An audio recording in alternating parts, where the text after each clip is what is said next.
Originally, was it B2C, and then it transformed kind of to B2B? Is that right? Or? Yeah, we had these kind of grand plans that we would start with, business to consumer stuff. We would build what we called a voice portal. People would call this 800 number and say whatever they want, and then ultimately we would have enough consumers that we could attract businesses to, slot into that experience. And it was a really cool idea, and we were gonna sell ads. We actually did sell ads. I think we had about 5 or 6 million in advertising revenue against that. But as we were building that out, we started to realize that it was a very expensive service to operate because we were paying 800 number minutes, and we had to build out. And there was nothing like Amazon at the time, so we had this huge data infrastructure build out.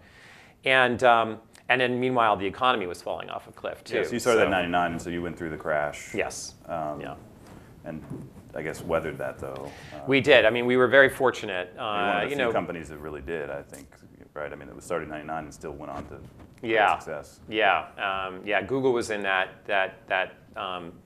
class of 99 or 98 or something, and so there were a few that were able to power through it. We were very fortunate because we were building something that we knew was ultimately going to be expansive and valuable, and had lots of different business opportunities, ways to make money and stuff. But so we were able to raise a good amount of money. We raised about $250 million in a year and a half, kind of at the height of the dot-com era. And but just as we were raising our last round, it was about, I think it was a $125 million round.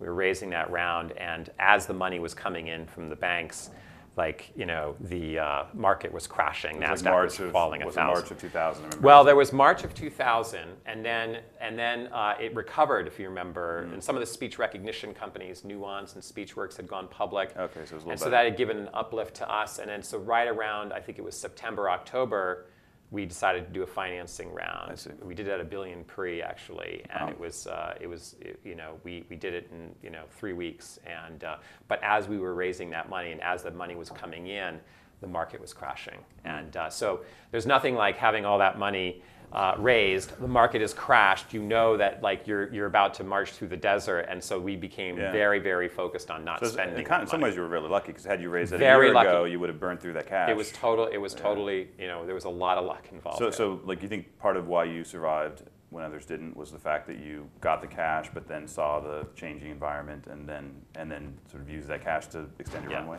It was hugely important that we had raised that cash. I mean, I'm sure we would have figured out a way to survive, but it would have been a very different survival strategy. But we had to make some very hard decisions. We had to, as you say, we were doing both consumer, and we were thinking that we would build a platform for these large businesses to ultimately operate on. But now I was spending, I think it was $45 million a year. We had very little revenue, and the market was devastated, and so we needed to figure out a way to both cut back on the expenses, get a lot more focused, and put the energy into something that was really going to generate some revenue so we could survive. So we were fortunate in that we had some cash runway to do that, but we were still we had hired, I think about almost 200 people or so at that time. So we had a very big cash burn. We had all this network infrastructure. So it was even with that cash, it was still, you could see death on the horizon. I think this is salient today. I mean, I don't think the current environment's anything like '99, but there is this sort of exuberance, and I worry that, I think the people that sort of think the way you thought are the ones who will make it through. I mean, I think there probably will be a period of less exuberance, let's say, in terms of the financing markets. And I don't know. I think there's a lot of people today who haven't seen that there are downturns and how painful a down round is. Yes. It's not a always cyclical situation.